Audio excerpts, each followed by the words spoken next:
गांव का नाम था संध्यापुर।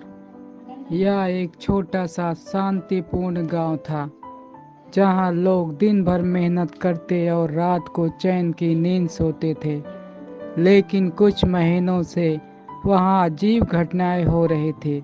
हर रात ठीक आधी रात को गांव के बाहर वाले कच्चे रास्ते पर एक अजीब छाया दिखती थी।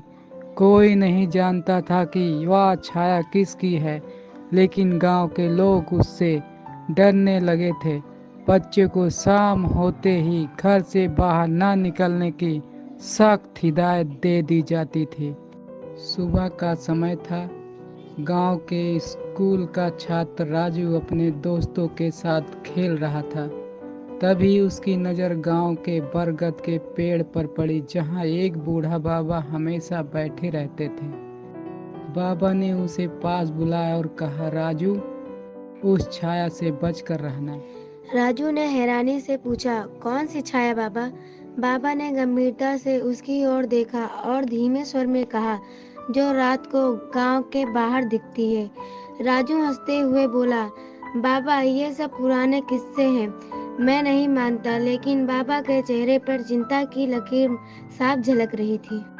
रात का समय था। राजू अपने कमरे में बैठकर किताब पढ़ रहा था, जब अचानक उसकी खिड़की से अजीब सी आवाज़ आई। उसने बाहर झांक कर देखा तो उसे कुछ भी असामान्य नहीं लगा। लेकिन तभी उसकी नज़र दूर के कच्चे रास्ते पर पड़ी। वह छाया वहाँ थी, जैसे किसी का इंतजार कर रही। राजू की सांसें थम गई। उसे यकीन नहीं हो रहा था कि जो बातें उसने मजाक में ली थी वो सच साबित हो रही थी।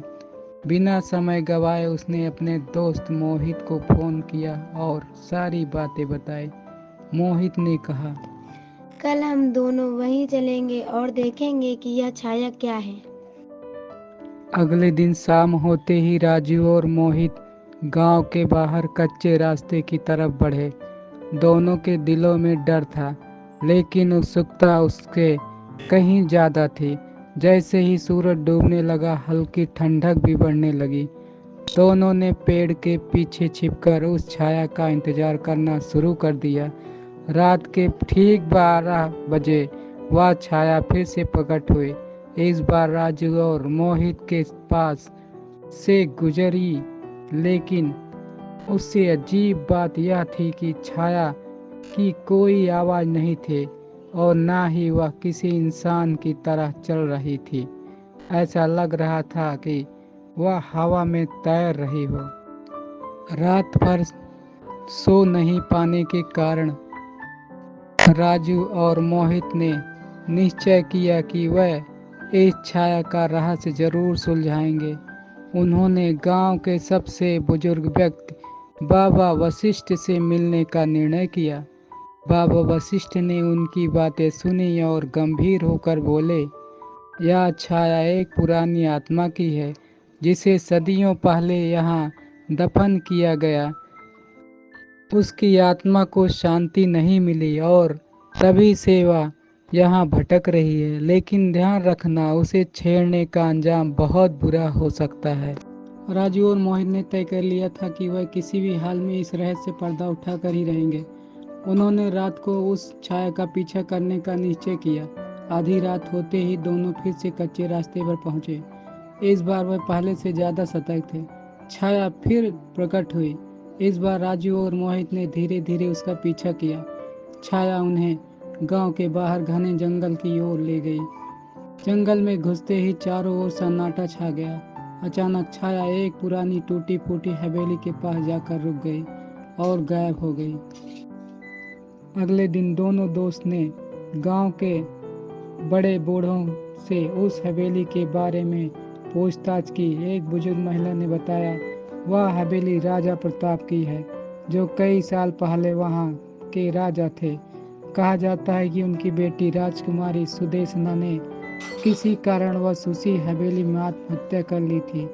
तब से उनकी आत्मा वहीं भटक रही है। राजू और मोहित ने तय किया कि वह हवेली में जाकर इस रहस्य को हमेशा के लिए सुलझाएंगे।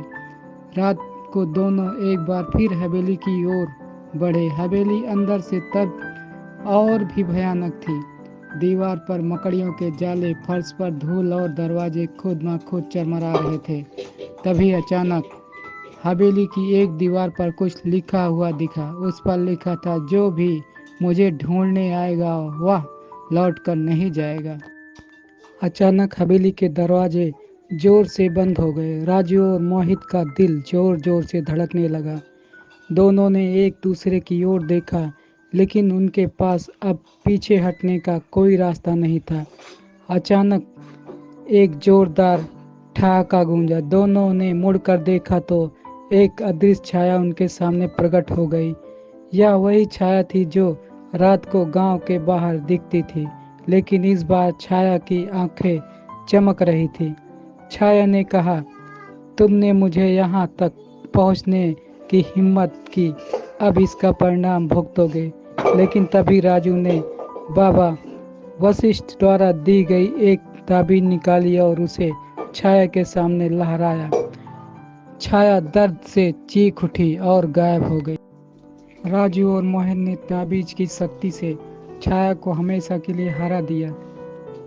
जब वह गांव लौटे तो बाबा वशिष्ठ ने उन्हें बताया कि यह छाया राजकुमारी सुदेशना की थी, जो अपने पिता से बदला लेना चाहती थी, लेकिन ताबीज ने उसकी आत्मा को शांति दिला दी।